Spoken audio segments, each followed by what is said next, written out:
এবার কোন্নগরে চলল বুলডোজার, ভেঙে দেওয়া হলো টোল আদায়ের অফিস। উত্তরপাড়া বিধানসভার বিধায়ক নিজে দাঁড়িয়ে থেকেই বুলডোজার চালিয়ে টোল আদায়ের অফিস ভেঙে দিলেন। কোন্নগরে রেল স্টেশন আন্ডারপাসে টোল গেট বসিয়ে টাকা তোলা হতো। উত্তরপাড়ার বিজেপি বিধায়ক নির্বাচিত হওয়ার পর দীপাঞ্জন চক্রবর্তী কোন্নগর পুরসভায় গিয়ে টোল আদায়ের অনুমতি সংক্রান্ত কাগজপত্র দেখতে চান। বিধায়ক জানান, পুরসভায় কোনো কাগজ দেখাতে পারেনি। আন্ডারপাসে টোল আদায়ের জন্য 2008 সালে লিজ দেওয়া হয়, তারপর সেই অনুমোদনপত্র রিনিউ করা হয়নি। এইভাবেই চলছিল এতদিন টোল আদায়। অনুমোদনহীন যত টোল আছে তা বন্ধ করে দেওয়ার নির্দেশ দিয়েছিল রাজ্য সরকার। তারপরেই বিধায়ক কোন্নগর আন্ডারপাসে টোল আদায় বন্ধ করতে বলেন পুলিশকে। আজ বুলডোজার চালিয়ে যে অফিস থেকে টোল আদায় করা হতো, আন্ডারপাসের সামনেই সেই অফিস ভেঙে দেওয়া হয়। বিধায়ক দীপাঞ্জন চক্রবর্তী বলেন, উত্তরপাড়ায় এই শুরু হলো, কোনো বেআইনি কাজ বরদাস্ত করা হবে না। বেআইনি পার্টি অফিস হোক বা বাড়ি, সবার বিরুদ্ধেই ব্যবস্থা নেওয়া হবে। এটা টোল নয়, এটা তৃণমূলের দুর্নীতির প্রাসাদের একটা দরজা ভাঙলাম। এরকম অনেক দরজা আমি ভাঙবো এবং আমি প্রতিজ্ঞা করেছিলাম যে উত্তরপাড়া তৃণমূলের দুর্নীতিকে কবর দিয়ে ছাড়বো। এই শুরু হলো প্রথম। এটা তো এতদিন নেওয়া হতো, আজ থেকে তো অনেকদিন ধরে বন্ধ করে দিয়েছেন আপনি, আজকে তো ভেঙে ঘুরিয়ে যাবে। এটা তৃণমূল এসেছে 2011, তার আগে সিপিএম 3 বছর খেয়েছে 2008 থেকে, আর 2011 থেকে তৃণমূল খেয়েছে, আর বিজেপি এসে সেটা ভেঙে গুড়িয়ে দিয়েছে। এটা কি অবৈধ ছিল? অ্যাবসলিউটলি অবৈধভাবে মানুষের কাছ থেকে লক্ষ লক্ষ কোটি কোটি টাকা এই কত বছরে এরা এখান থেকে কাটিয়েছে। উত্তরপাড়া বিধানসভার কোথায় কোথায় বুলডোজার চলতে দেখা যাবে? বহু জায়গায় আমি এখন যাচ্ছি, এখানে গোটা 15-20 বিরাট বড় জলাশয় রয়েছে হিন্দমোটর এলাকায়, যেখানে বেআইনি মাছ চাষ, লক্ষ লক্ষ টাকা কালো টাকা ওখানে লেনদেন। আমি এই ভেরিগুলো বন্ধ করেছি। এখন ওখানে এডিএম এসেছেন, এলএনআরও, পুলিশের সিনিয়র অফিসাররা, আমিও যাচ্ছি। এটা আমরা একটা ডিসিশন নেব, সমস্ত বেআইনি ভেরি বন্ধ হবে, টেন্ডার হবে, প্রতিটা মাছের দাম, প্রতিটি টাকা পশ্চিমবঙ্গ সরকারের ট্রেজারিতে যাবে, মানুষের নেতাদের পকেটে যাবে না। সে যত বড়ই নেতা হোক, মাটিতেই পুঁতবে। কোন্নগর পুরসভার চেয়ারম্যান স্বপন দাস বলেন, 2000 সালে রেল এবং রাজ্য সরকারের যৌথ উদ্যোগে কোন্নগর স্টেশনের এই আন্ডারপাস তৈরি হয়েছিল। জেলা পরিষদের জায়গায় ছিল এটি, দেখভালের জন্য কোন্নগর পুরসভাকে হ্যান্ডওভার করেছিল জেলা পরিষদ।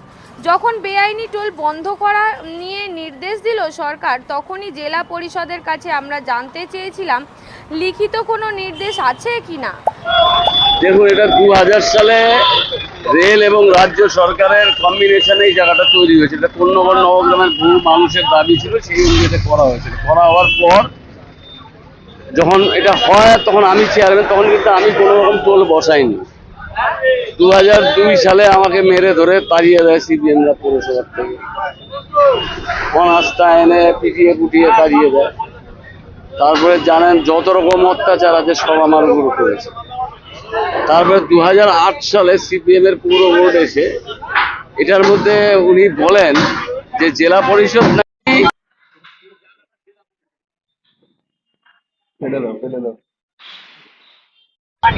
এই জায়গাটা জেলা পরিষদের, তো বললো যে জেলা পরিষদের জায়গা, তো এইটা জেলা পরিষদ আমাকে দিয়েছে মেনটেন করার জন্য। আমি তো এরকম মেনটেন করতে পারবো না, আমি একজনকে টাকা নিয়ে ছেড়ে দেবো, ও মেনটেন করে। তারপরে ও এসে মেনটেন করেছে, তারপরে ওই অবস্থায় চলে গেছে।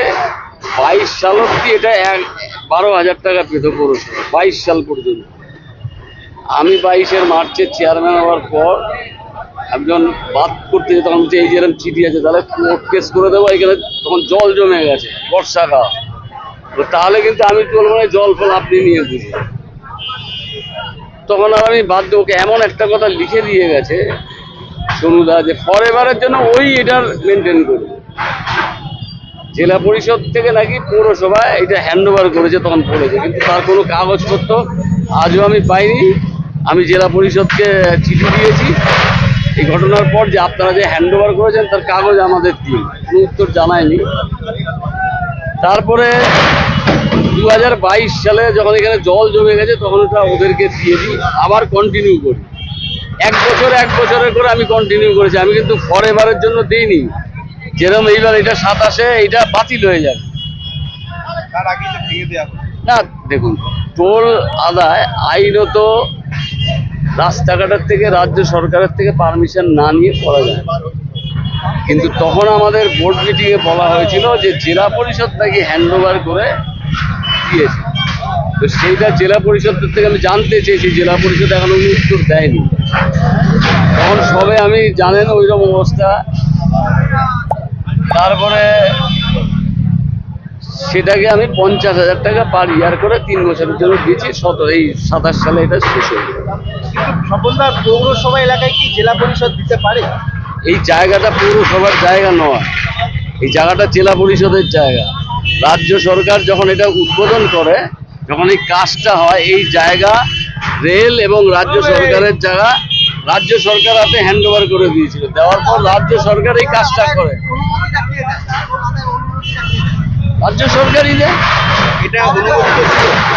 সেটা আমি বলতে পারবো না। আমি যখন এই জন্যই জেলা পরিষদকে চিঠি দিয়েছি যে আপনারা এরকম কোনো অনুমতি দিয়েছিলেন কিনা, তাহলে সেটার কপিটা দিন। সেটা জেলা পরিষদ এখনো তার উত্তর দেন, আমি মেল করে জানিয়ে দিয়েছি। সব মিলিয়ে যেটা দেখা যাচ্ছে, উত্তরপাড়া বিধানসভার যে বিধায়ক দীপাঞ্জন চক্রবর্তী, আজকে তিনি বুলডোজার চালিয়ে নিজে দাঁড়িয়ে থেকেই উত্তরপাড়ায় যে বেআইনি টোল আদায়ের যে অফিস, সেই অফিস কিন্তু বুলডোজার চালিয়েই ভেঙে দিলেন। এ বিষয়ে আপনারা কি বলবেন অবশ্যই কমেন্ট করবেন কমেন্ট বক্সে। এ ধরনের খবর পেতে নজর রাখবেন ডিএনএন বাংলায়। ডিএনএন বাংলা, সবার মনে সবার ফোনে।